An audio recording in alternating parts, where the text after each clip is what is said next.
Boss Telugu season 6లో మరొక వారం ముగుసుకుంది. ఇప్పటికే 7 వారాలు పూర్తి చేసుకున్న బిగ్ బాస్ సీజన్ ఈ వారంలో 8వ వారానికి పూర్తి చేసుకోబోతుంది. ఇక ఈ వారంలో ఇప్పటికే కెప్టెన్ పోటీదారుల టాస్క్ అయిన చేపల చెరువు టాస్క్ ఆసక్తిగా రేకెత్తిస్తుంది.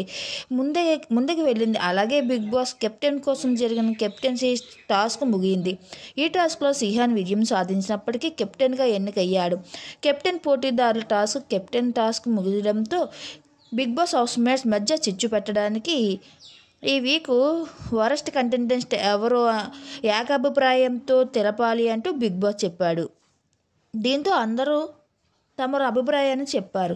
అయితే హౌస్లో ఉన్న అందరూ కూడా ఈ వీక్ వరస్ట్ పర్ఫార్మెన్స్ గీతు అని ఎన్నుకున్నారు. ముఖ్యంగా రేవంత్ అయితే గీతు గేమ్లో ఇష్టం వచ్చినట్లు ప్రవర్తించింది. అలాగే నన్ను నీ అబ్బా అంటూ బూతులు కూడా తిట్టింది అంటూ తను చెప్పుకుంటూ వచ్చాడు. ఇక మరీనా కూడా నన్ను చాలా వరస్ట్గా మాట్లాడింది, తను ఈ గేమ్ ఆడితే సరిగా ఆడట్లేదు అంటూ ఎవరికి వారు వాళ్ళ అభిప్రాయాలు చెప్పుకుంటూ వచ్చి ఇంకా గీతుని జైల్లో పెట్టడానికి అయితే రెడీ అయిపోయారు. ఇంత ఎవరి అభిప్రాయాలు వాళ్ళు చెప్పడంతో ఇంకా వరస్ట్ కంటెస్టెంట్ గీతు అయినా ఇంకా దత్తపుత్ర గీతు అయినా ఇంకా గీతుని జైల్లో పెట్టి అందరూ కలిపి తాళం వేశారు.